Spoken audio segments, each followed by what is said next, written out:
Welcome back to Roll for Lore, where today we crack open the radiant secrets of the most mysterious dragons in all of the multiverse, the Gem Dragons. Unlike their metallic and chromatic cousins, Gem Dragons are the cosmic introverts of dragonkind. They're psionic powerhouses with crystalline hides and minds that shimmer through space and thought alike. Ancient, aloof, and often planar travelers, they care little for treasure, unless it's knowledge.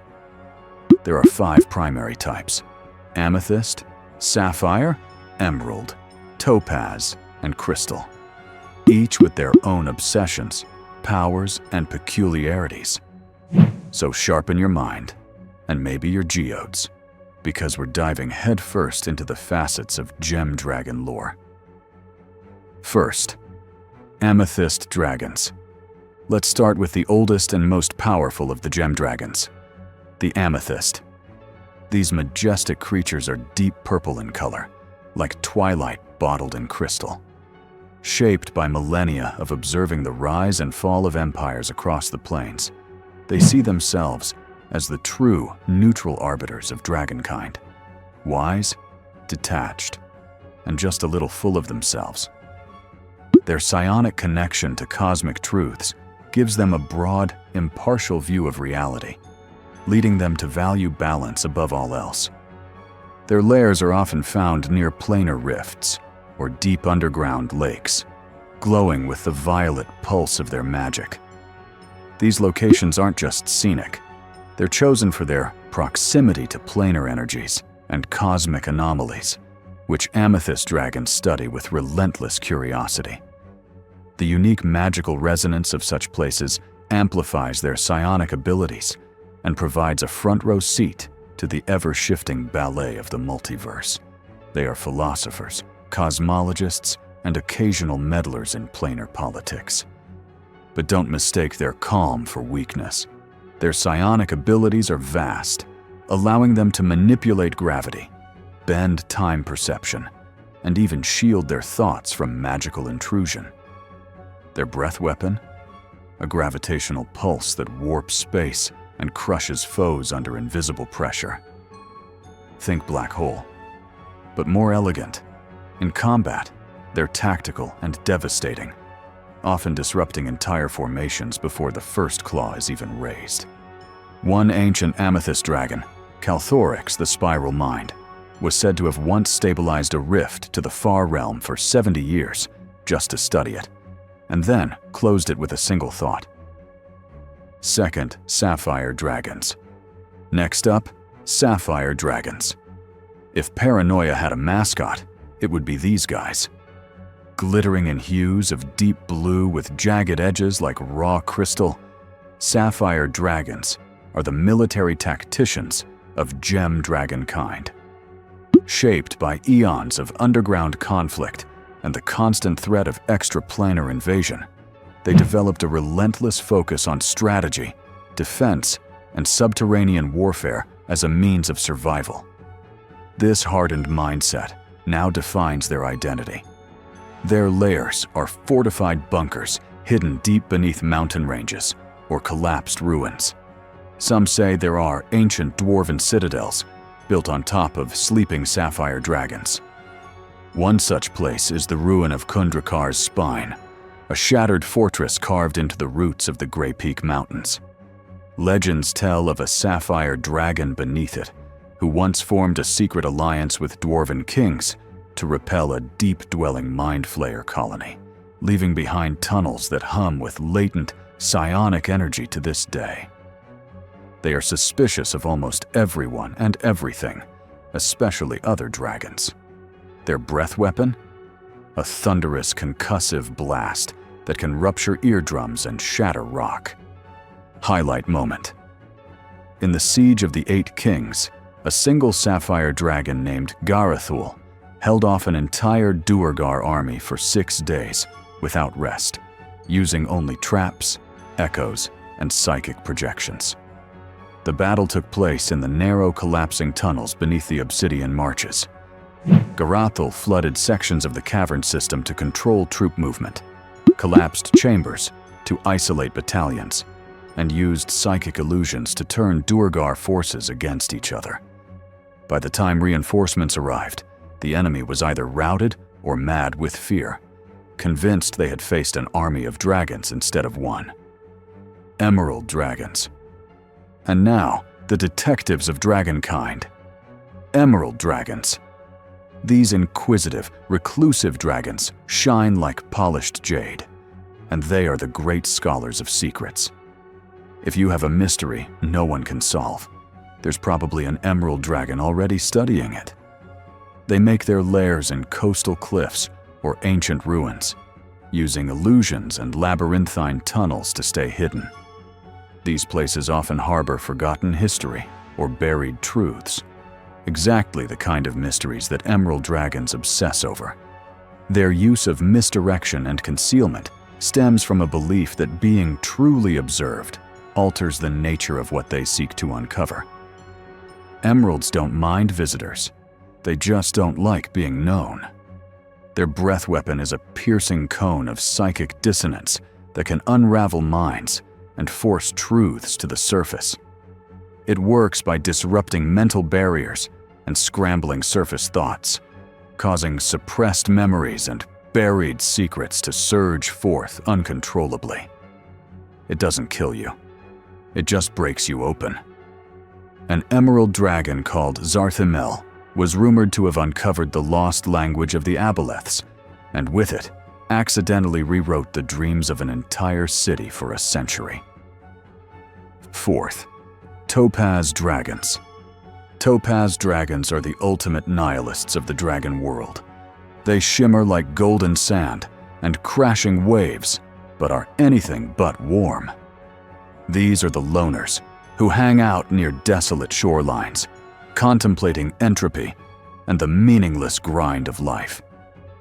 While they aren't overtly hostile, they are aggressively indifferent. Want a Topaz Dragon's help? Good luck convincing it your existence even matters. Their lairs are built on the edges of sea cliffs, often crumbling into the surf. These isolated, wind-scoured locations mirror their worldview: remote, indifferent, and slowly being worn away by time. The crashing waves and constant erosion serve as a meditation on entropy itself, a reminder that everything fades, and even the strongest stone succumbs to the sea. Their breath weapon is a desiccating beam of necrotic energy that drains vitality like a long, dry death. This beam strips moisture from flesh, withers vegetation, and leaves anything living brittle and dry, as if time had accelerated 1,000-fold in an instant. Despite their contemplative demeanor, Topaz Dragons possess formidable physical prowess. Their bodies are lean and angular, built for swift ambushes and brutal efficiency.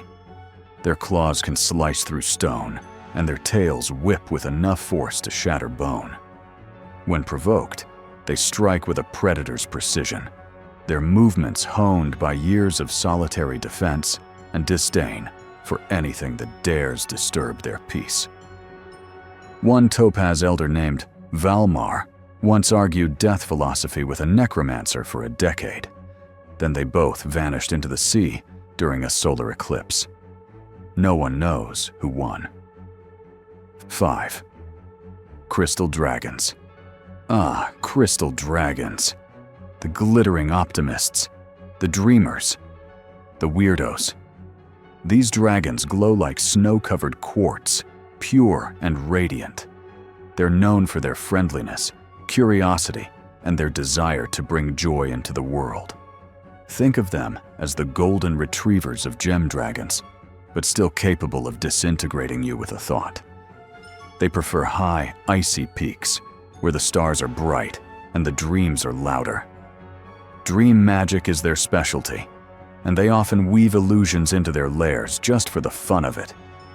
Their breath weapon is a radiant beam of blinding starlight, capable of searing through darkness and shadow alike. It doesn't just burn, it reveals, cutting through illusions and dispelling magical darkness with a force that feels equal parts warmth and divine fury.